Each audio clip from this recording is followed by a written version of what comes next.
that might be.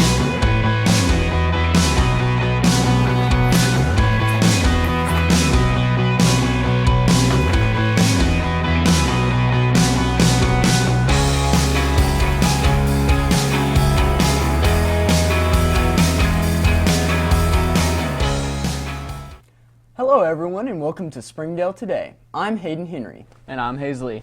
Halloween was last weekend and I trust you had a fun weekend, Hayden? I did. I had some candy, watched a few scary movies, but overall had a really good time. What did you do, Hayes? I actually took my 2-year-old niece trick-or-treating for the first time, and it was the cutest thing ever. That's awesome. First Halloween for her. How great is that? We have an action-packed show for you today featuring a major announcement from Downtown Springdale, a national event hosted in Springdale called Hispanic Women's Organization, plus Springdale Stories, a great choice, teacher feature, and much more. Our top story. On October 8th, Tyson Foods announced that they will be renovating the company's original headquarters into a building for over 200 of its workers. The original headquarters is located right here in downtown Springdale. Let's get this show on the road, if you will. We're going to try not to hurt anybody, first of all. 3, 2, 1.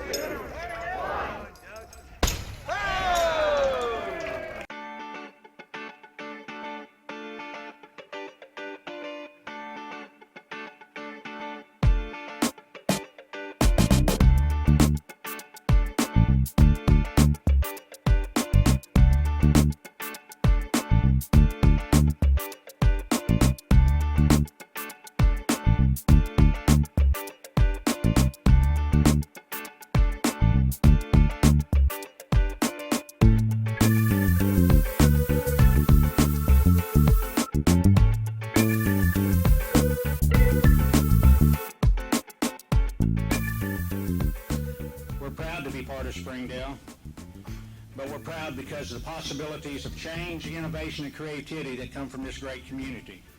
And we're simply excited to be a part of the past, but we're more excited about being a part of the future. If you would like to watch the full announcement ceremony, there is a video on our Springdale Public Schools YouTube channel. Springdale schools are no stranger to legacies. Next up, we have a Bayari art teacher who is following in the footsteps of her family. Let's check it out. You write it on the back, I'll just turn it over and your hand will be...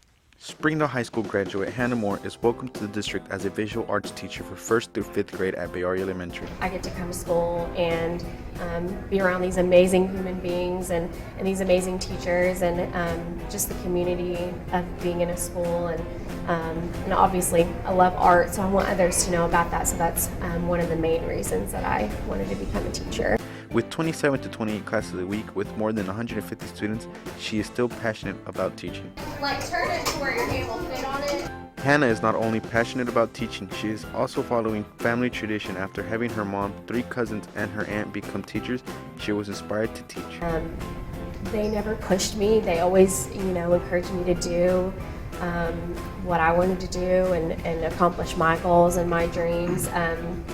And even growing up around that, like I never felt pressured, but just hearing them talk about it just made it something that was exciting to me and something that I felt like I wanted to do and that I could do. Being a Springdale graduate and her family legacy helps her stay passionate about teaching in Springdale. You write it on the back, I'll just Hannah turn Moore it is over also a and your hand will graduate of Springdale High School. A local organization named Hispanic Women's Organization is constantly looking for ways to be involved in the community and to improve the overall quality of life for people within the community. The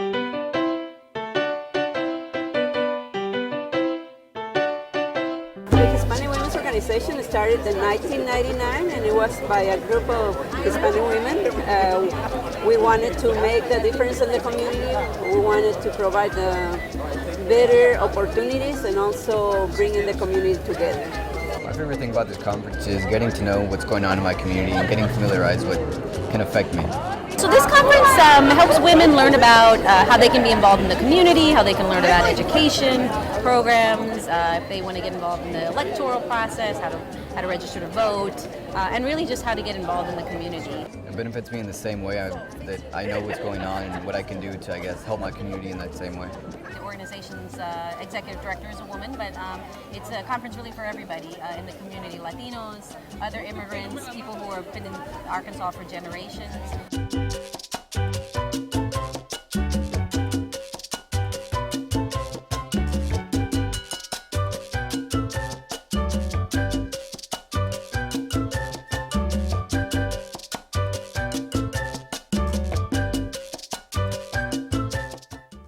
good opportunity also to meet other people in the community, other leaders, and probably learn about opportunities that can benefit yourself personally. What I look forward to in this conference is getting to meet people who actually, I guess, benefit the community and who are rising leaders of the community.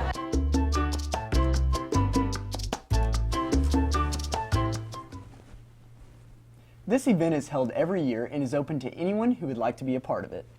Springdale School District hosted a Red Ribbon Week last week. John Crane joins us to talk about how the elementary school participated.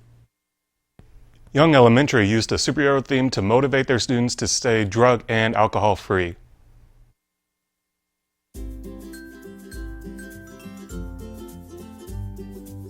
Red Ribbon Week it's a nationwide initiative to get kids to remember how important it is to take care of their bodies.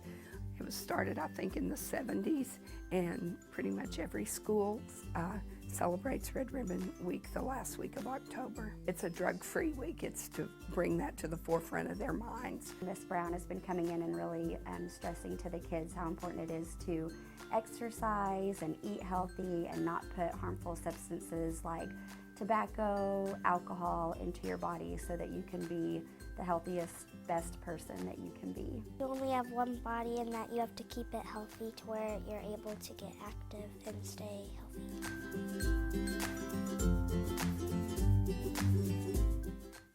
Students were also given the opportunity to donate hygienic and canned food products that were then given to the Arkansas Support Network and the District Food Bank, respectively. Coming up next, we have our News Around the District segment where we give you news about our local schools and what's going on inside of them.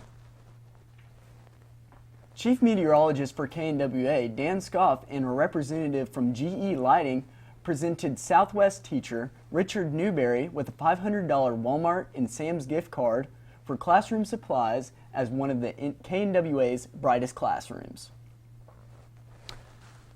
Dennis Milligan, State Treasurer of Arkansas, visited Monitor Elementary Tuesday to launch a statewide financial literacy program called Arkansas Finance, Arkansas Future. The program teaches 4th and 5th graders about saving, budgeting, debit, credit, and giving to charity, among other financial matters.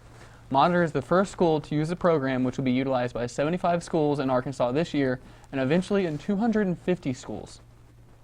Members of Hellstrom Middle School's football team presented Superintendent Dr. Jim Rollins a game ball for the first 7th grade game played in Springdale School District, September 4th between Hellstrom and Sonora Middle Schools.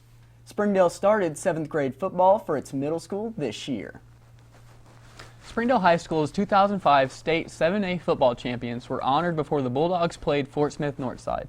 Head coach of that team, Gus Malzahn, now the head coach at Auburn, returned as did several assistant coaches and over 40 players.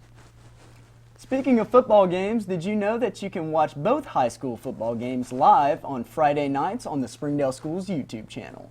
Now it's time to check in with our high school segment. Springdale and Har-BER High School's advanced Spanish students recently had an event over a well-known Spanish tradition, La Tomatina, to give insight into Spanish culture. Springdale and Har-BER High students are teaming up to celebrate a Spanish tradition that originated from Buñol, called La Tomatina. La Tomatina is a traditional food fight that originated from España, from Buñol. Students from the AP Spanish classes take part in different La Tomatina activities. There is a ham that's hung from a pole in the center of town. Again, tradition, nobody really knows exactly how it got started, but the process is once they shoot off the fireworks, the first person to climb to the top of the pole wins the ham, and then they get to be the first one to throw the first tomate. The tomatoes have to be squished properly to prevent losing. La Tomatina is a Spanish tradition that started in Spain after the Second World War. It was outlawed by the dictator at the time, but after a while he approved it, so then it's been celebrated ever since. In order to make La Tomatina complete, the Springdale Fire Department is also present in this event to wash down the participants. The fire trucks are here to wash out all the people that participated in La Tomatina because the acid from the tomatoes can make you really itchy. So if you're interested in participating in La Tomatina, make sure to sign up for AP Spanish next year. From Bulldog TV, I'm Marie.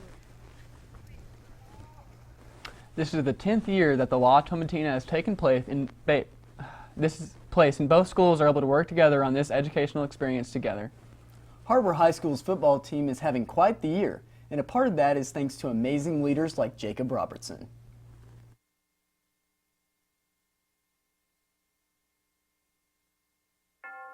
The gridiron, a test of strength, endurance, and commitment. 100 yards of broken tackles, clutch opportunities, and third down drives that turn men into champions. Football is America's pride and most watched sport, with over 1/3 of the country tuning in to watch the Saturday Frenzy, the Sunday Night Madness, or the Friday Night Lights. You can be sure to bet that when that victory bell rings, the rest of the city, state, or nation is right there with you. But for one athlete, the biggest challenge is to pick himself up and keep moving forward. It was my 9th grade year, and I was kicking a field goal against the Rogers Mounties. I kicked it and I made it, but as soon as my foot came down on the ground, a dude dove at it and snapped it. It's broken in 6 places. I took 7 months to recover and actually be cleared to play, and I was on crutches for about the first 3 months. And I owe a lot of it to my friends and my family because they really helped me through all of it and all through my rehab. 7 months of rehab, intense physical training, not to mention the emotion and psychological battle within would break almost anyone. But for Jacob Robertson, quitting was never an option. I never really thought about it because I love the sport and nothing can really keep me from it. I just wanted to come back stronger. I had to work out a lot, lots of rehab, but it was a lot of hard work and a lot of sacrifices, but that's what you need to play here at HAR-BER, lots of sacrifices. Sacrifice, a key word that Jacob uses to not only be an impact player, but to help his team recognize that you need to play every game as if it were your last. I think the injury really helped J-Rob in understanding that every play could be your last play. And he does not take for granted playing high school football. He goes out with a passion. He goes out there and plays hard every snap because he realizes that every snap could be his last. You never know what's going to happen. And he plays that way. You know, he has a passion for the game, and he's been given a second chance coming back off this injury because, you know, I think originally when he got injured, I don't think he was ever going to be, they said he probably wouldn't be able to play again. So, you know, he came back from this thing, got a second chance to play, do what he loves to do, and you can see that on the field as he plays because he plays with an intense passion. He goes as hard as he can all the time. Through all the pain, all the wins, and even the losses, this injury has shaped his life and taught him one very valuable lesson. Don't be negative about it, you know? It's not going to do anything but make you stronger if you think about it. You just got to have a good mindset towards it. You just got to be positive throughout the process. It's a lot of hard work, but I think you can overcome anything if you put your mind to it and if you really want to. Life is full of challenges, disappointments, and sometimes upsets. But the one thing you can never lose is the ability to get up and try again. And for Jacob Robinson, his story has just begun. For WCSN, I'm Ashton Grace Brothers. Got it. This Friday is senior Jacob Robertson's final normal season game against Rogers Heritage before the playoffs begin. Coming up after the break, we have our teacher feature as well as a short look back on Halloween this past weekend. This is Jefferson, and he's going to play basketball. And this is Daryl. He's going to play basketball too. Jefferson will be drinking Beaver Lake water. And Daryl will not be drinking Beaver Lake water. Let's see what happens.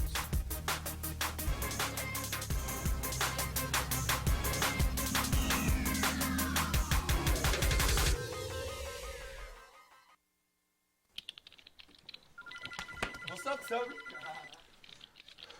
I wish that guy had a voice of a goat.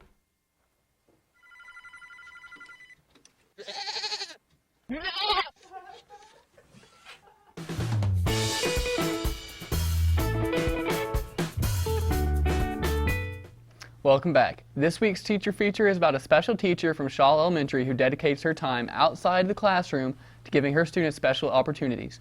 AJ Lundbandis joins us in the studio.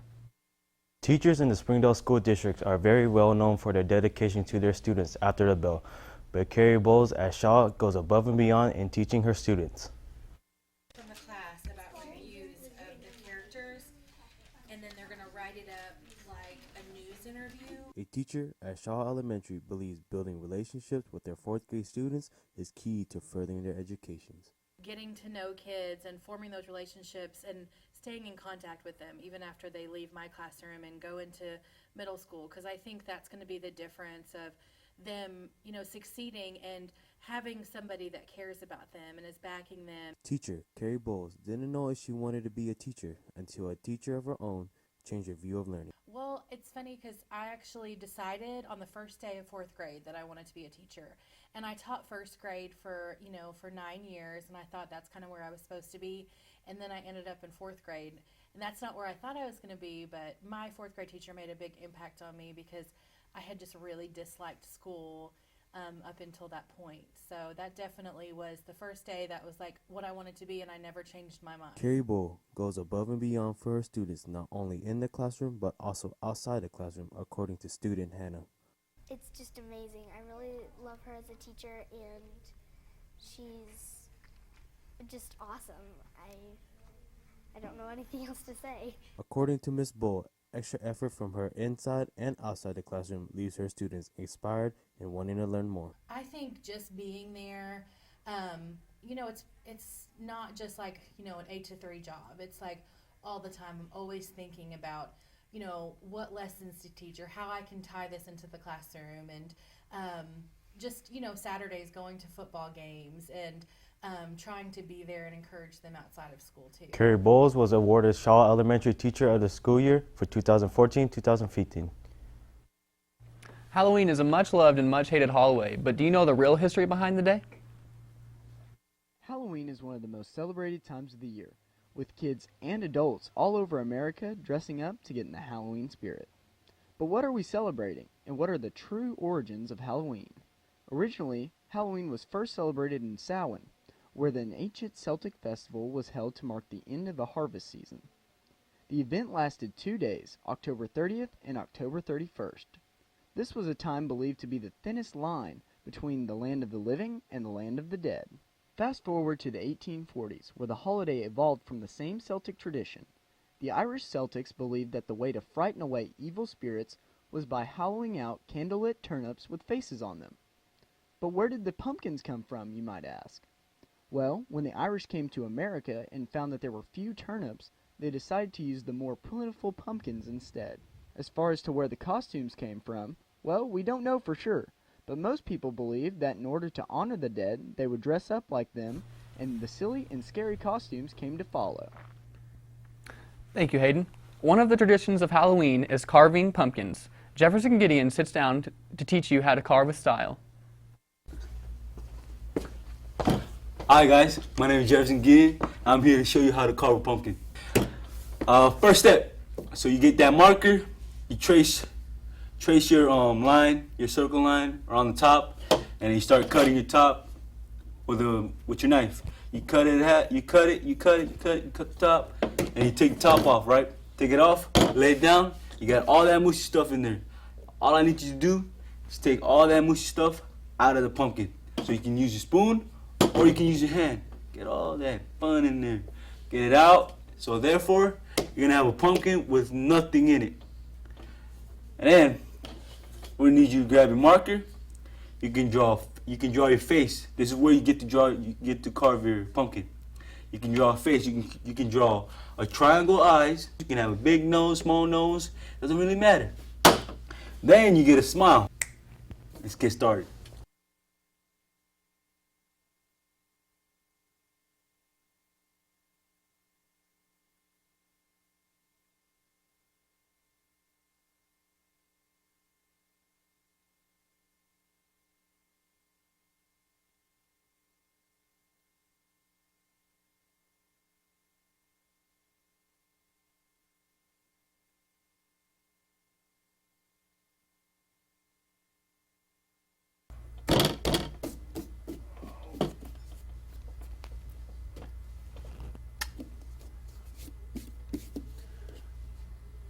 That's how you carve a pumpkin. You know what I'm saying? Thank you, Jefferson. We actually have your masterpiece in here today. You can see that you worked very hard on this. Hayes, what do you think about this pumpkin? You know, it's actually really beautiful. Some nice knife work going on in there. I think it's really good. I love how he carved no teeth. He's a no teeth kind of guy. So thank you again, Jefferson. We hope everyone had a great Halloween. And now we're going to let you know of a couple school breaks coming up. Thanksgiving break, as we all know, is 23rd through the 27th. And Christmas break is December 21st through January 4th. The Springdale School District is the second largest in the state and is rapidly growing in size. But the teachers and officials still find a way to keep the learning personalized. The Springdale School District was established in 1884 and since then has grown to be a school for the best of the best.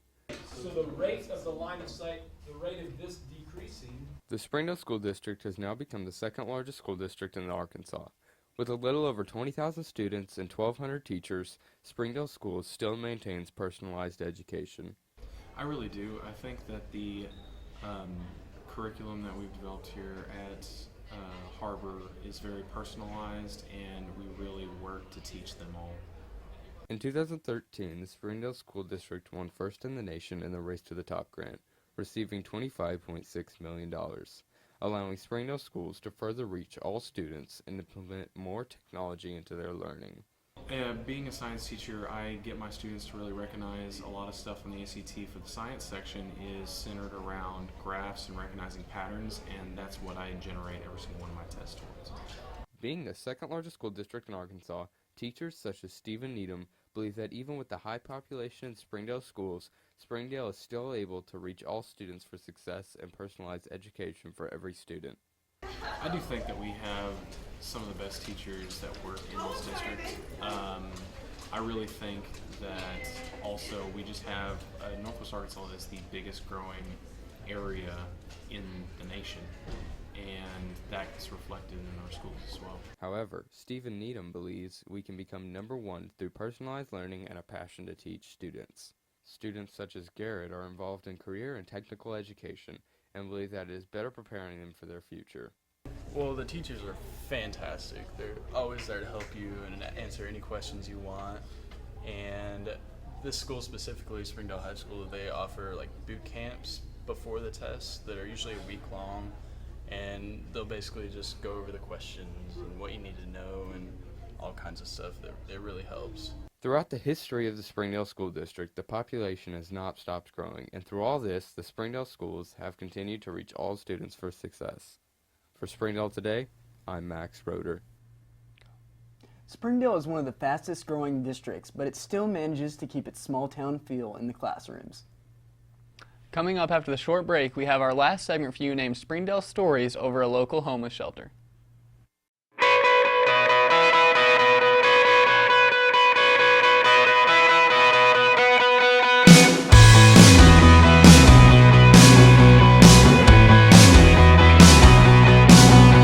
Or if they do some nervous movements.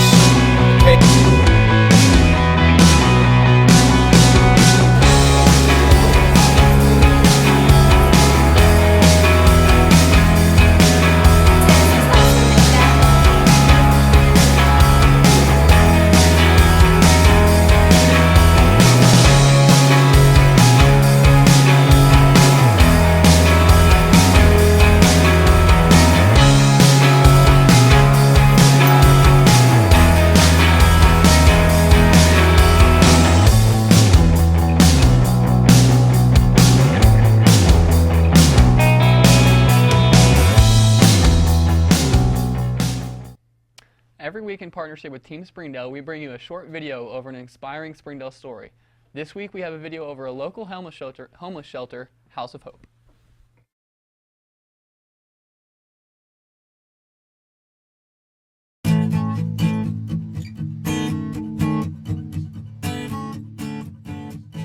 The House of Hope Rescue Mission is a day center for the homeless and needy here in Springdale, and we're open 2 days a week. We started in July of 2011, so just over 4 years.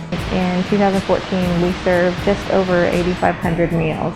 We have free showers and laundry facilities for any of the clients that come through our doors who may need it. People volunteer to bring food, So we have a schedule of people who will bring the food. To me, the House of Hope is a place that we can serve those that maybe can't serve themselves. So we can support for them, we can provide their basic needs, and give them the things that it needs to get by. It's a place that we can just shine a little bit of God's love to anyone and everyone in the community that needs it. Have been supported by the church and have worked really closely with just volunteers within the community. So it's been very privately supported from just private donors. The House of Hope is open on Wednesday and Friday from 9 a.m. to 2 p.m. and is available to everyone who needs it. That's it for this episode of Springdale Today. Remember, if you want to take a look at what's happening around the district, make sure to check out the Springdale Schools YouTube, Twitter, and Facebook. Have a great week, and we'll see you next time.